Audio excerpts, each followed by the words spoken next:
How about if the injured worker gets fed up with this and says, you know what, I'd like to get a second opinion? Is that possible? Or does the insurance company, the workers' comp insurance company, control all the medical care? It seems like the cards are pretty stacked against the injured worker, doesn't it? It does in certain circumstances, and the injured worker does have the opportunity to request a second opinion. I find that we generally have more success in getting a second opinion from workers' comp when there's a significant or serious injury. I have a case going on right now where a gentleman was injured at work and denied benefits. I had to go into court and fight for him to get the benefits, which we ultimately did and were successful, and he got his lost wages, which were being denied, and he got medical treatment.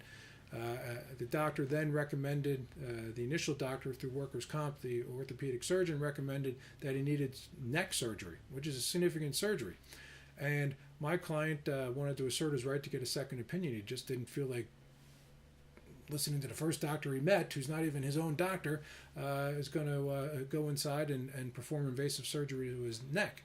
So we asserted that right. I asked for it. There was some pushback, and ultimately we conversed with the judge, and the judge said that he's entitled to get a second opinion under the circumstances. He did get that second opinion, and the doctor did agree that with the first doctor that he needs all these procedures.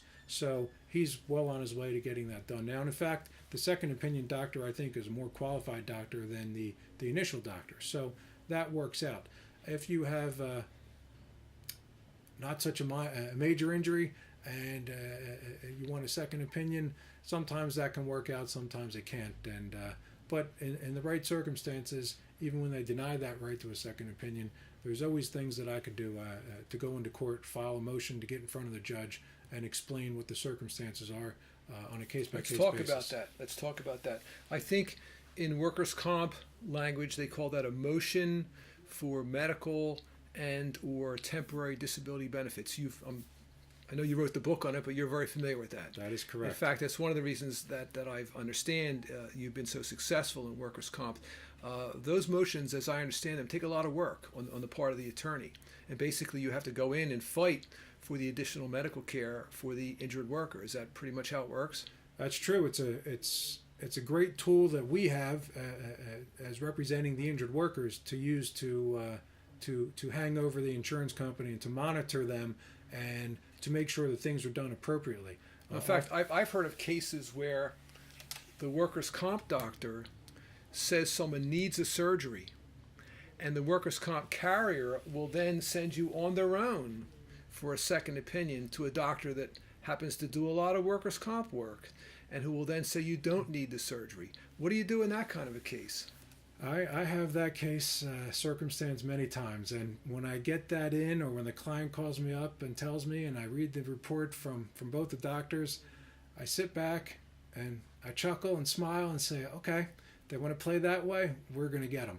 And what I do is I file the motion for medical and temporary disability benefits, and the law is clearly on our side, the injured worker's side, that the treating doctor recommends a test, a surgery, a procedure, or therapy needs to be done, and the second opinion doctor says no, it doesn't. The insurance company gets the benefit of choosing their doctor and their medical provider. Well, when their doctor or medical provider says that something needs to be done, they can't then go around and get a second hatchet doctor to cut them off and say that's not possible, because they can't get the benefits at both ends. And if they're going to choose the doctor, they're going to have to live by the recommendations. And I've been successful. And yet it seems that time after time after time, that's exactly what the insurance companies do. Why do you think they do that? Oh, they do it because they think that they're going to ultimately save money in the long run. They think that 9 out of 10 at times people may not even have a lawyer, may not know their rights. People will just get fed up with the system and walk away and say, "I'll forget it. I don't need it anyway." But oftentimes when that happens to somebody and they go to the second opinion and the second opinion doctor says you don't need this, and workers' comp tells them, that will drive them to get an attorney. And that's almost the insurance company is shooting themselves in the foot, because if they just listened to the initial doctor and got what was the appropriate treatment, sure, generally the person would not go and get a lawyer. But I can't tell you how many times that drives the injured worker to go get a lawyer. Sure. Fortunately, they come to me. It's got to be pretty upsetting.